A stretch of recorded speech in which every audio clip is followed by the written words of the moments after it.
30 seconds and counting. T-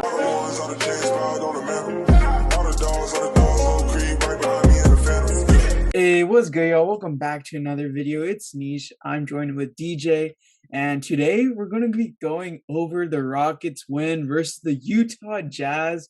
Always good to beat the Jazz. They beat them 116 to 111, and they're now on a little win streak. They won 3 of their last 4, and so the Rockets are starting to heat up. The Jazz, as y'all know, they're like 4th in the West, so it's a pretty respectable win, even though they didn't have Donovan Mitchell, but still always good to beat the Jazz. KBJ, as always, he hit a very clutch shot at the end. Very cool. And in the last 4 games, he's been averaging 17.8 points per game, 6.3 assists, 50% from the field, 44.4 from 3, and he started very hot from like in the first 10 minutes of the game. 7.6 assists, 0 turnovers. Probably, I think, in my opinion, one of the better games we've seen from KBJ as point guard. So he's done very excellent in the past few games.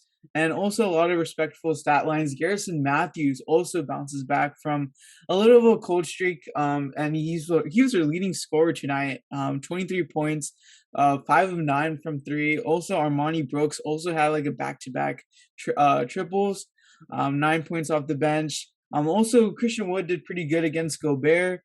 He had 13 points, 15 rebounds, and Eric Gordon being efficient as always. 3 of 4 from 3, 6 to 10 from the field, 16 points. Really increasing his trade value. But DJ, what are your thoughts from tonight's game? I mean, I've said it once, I'll say it again. I really feel like Kevin Porter Jr. has that clutch gene. Now, like, he didn't have he had like an okay game, like efficiency wise. He made like half of his shots, but there's just something about when the clock on the scoreboard is like 3 minutes or less in the fourth quarter, that Kevin Porter Jr. just like has something in his head that just goes, that's it. This is my team. I don't care if I've shot like 1 for like 8 from 3. I am taking all the shots and I am going to make all the shots. And, he manifested all of it. It all just goes in. He really does have this clutch gene. It's just so fun and exciting to watch. But, other than that, yeah, a really, really good game for Kevin Porter Jr. as a point guard. I believe this is his highest assist to turnover ratio, since he had 8 assists and only 1 turnover. That turnover being from, I believe, a shot clock violation due to poor ball movement from the team. So it's not exactly his fault per se, but a very, very solid game. It really shows like the game really is slowing down for Kevin Porter Jr. He's filling in that point guard role really, really well.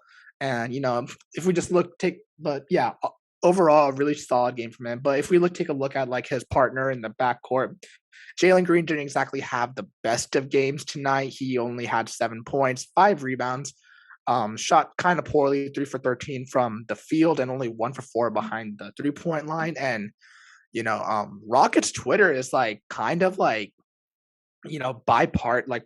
just parted on the fact of like, do we really believe Jalen Green is gonna like be that guy, be our franchise guy, or is he just gonna be like a overrated Jordan Clarkson? Because we just see that matchup in tonight's game. And to everyone who's thinking like that, you guys keep forgetting he's 19. I mean, I'm 19 myself, so like if you put me in a game with a bunch of 28-year-olds, 30-year-olds, big dudes, like you're gonna struggle eventually, whether it be on the offensive end, defensive end, whatever it might be. And these are just the growing pains. Not everyone's gonna have the best of games, and we saw it. It was a pretty good team effort from the most part, but Jalen just happened to struggle tonight. But he does still show flashes of greatness, like whenever in these games. I can't lose hope on him. Not yet. It's only been half a season. And yeah, while other rookies are getting like, they're playing better, putting up better box numbers as well, again, Jalen Green barely gets any touches, and he is a very efficient scorer when he has those touches, but you guys cannot really cannot be quitting on him at this early of a stage. Yeah, I definitely agree with that statement. Like patience is key. I mean, it's fair to question or criticize if you have good intentions, because I feel like some people are kind of misconstruing like criticism as in like hating on or giving up on a player. By all means, I think I say this for everyone. Like we all want the players on the Rockets to do well. It's just some people have are more like less less willing to be patient in a sense, but in the end, they want what's best for the Rockets. But yeah, I feel like I agree with you with getting more touches. And we've seen it like with guys like Anthony Edwards of last season. They really exploded into the scene after the All Star break, and who knows how this team will shape up after the trade deadline. Who knows if Silas is not really doing his full rotations because of that.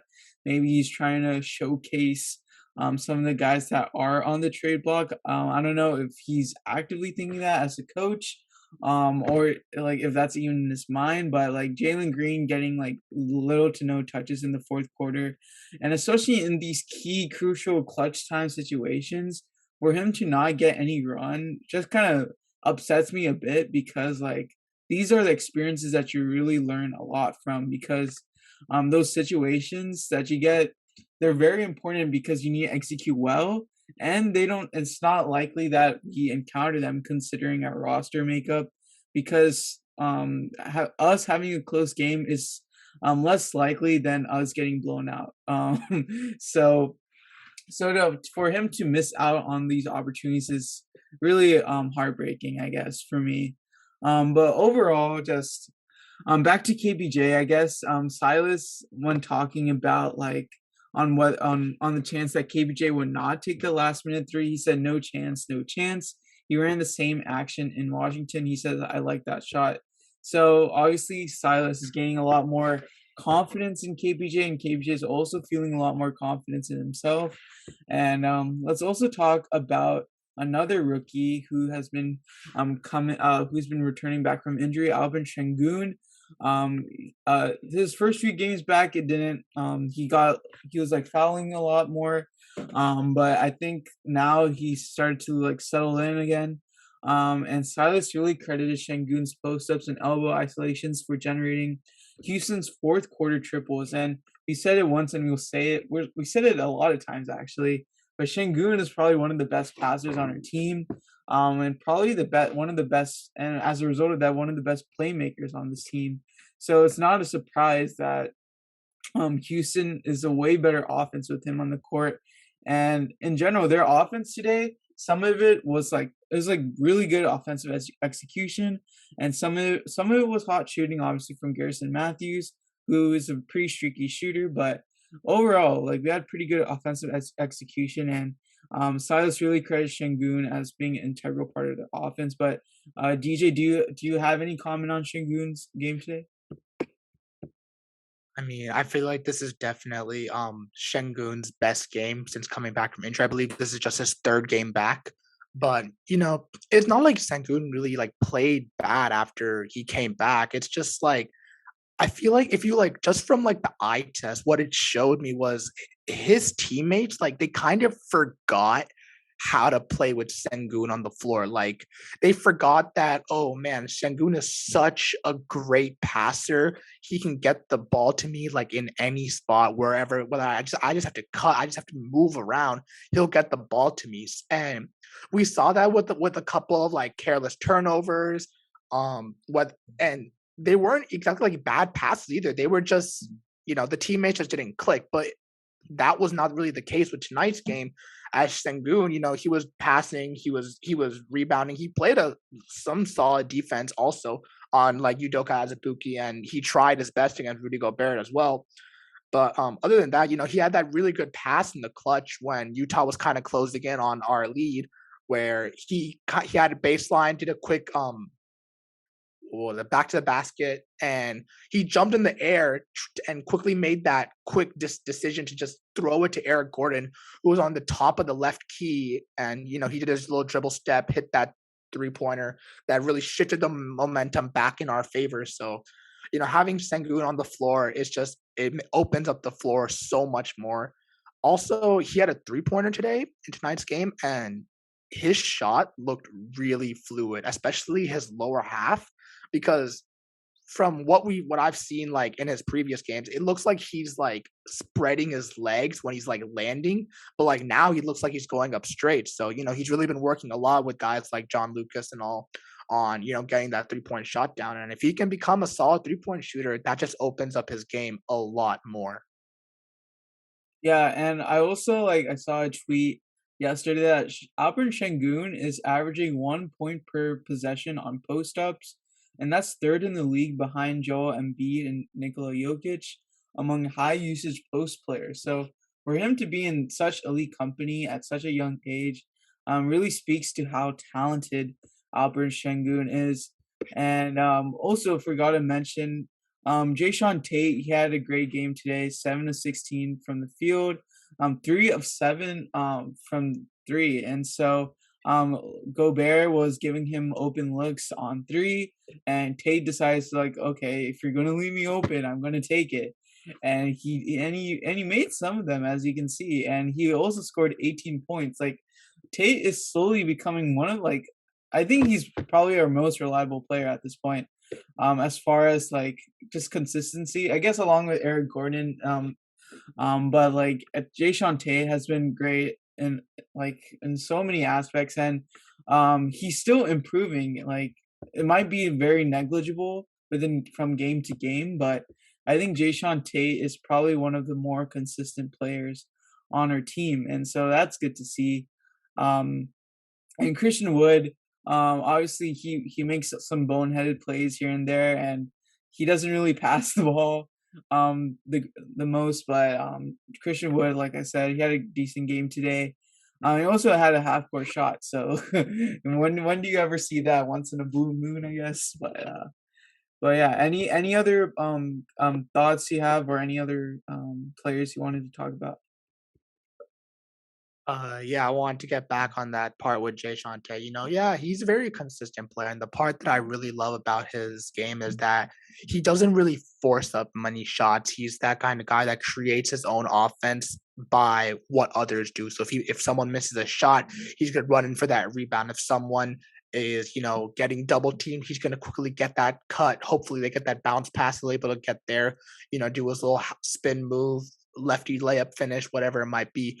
But I saw in today's game, he was doing a lot more of like isolation ball where he would get the ball. And if he had a guy like Gobert, or if he had a guy like, Bogey or Joe Ingles, someone who was like slower than him, he would do his best to really like body or drive by them in order to create for himself or for others. So, it's really good to see like all these aspects of his game are slowly improving day by day. But yeah, other than that, yeah, we pretty much mentioned everything. Eric Gordon again had his, very consistent game. He is the known Utah Jazz killer, and he did the same today.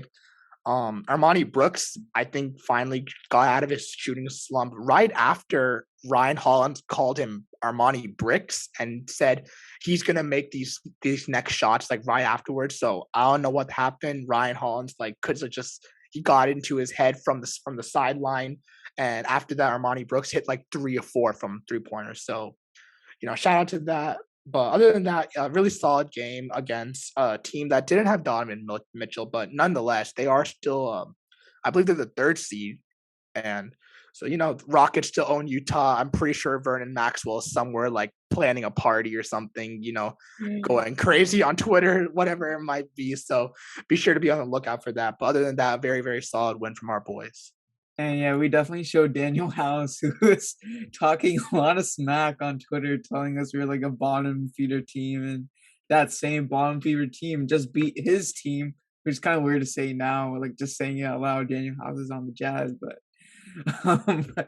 yeah, that's pretty much it for the post game video. Let us know your thoughts on this win, and as always, be sure to like, subscribe, and turn on post notifications. Thank y'all for watching. Peace.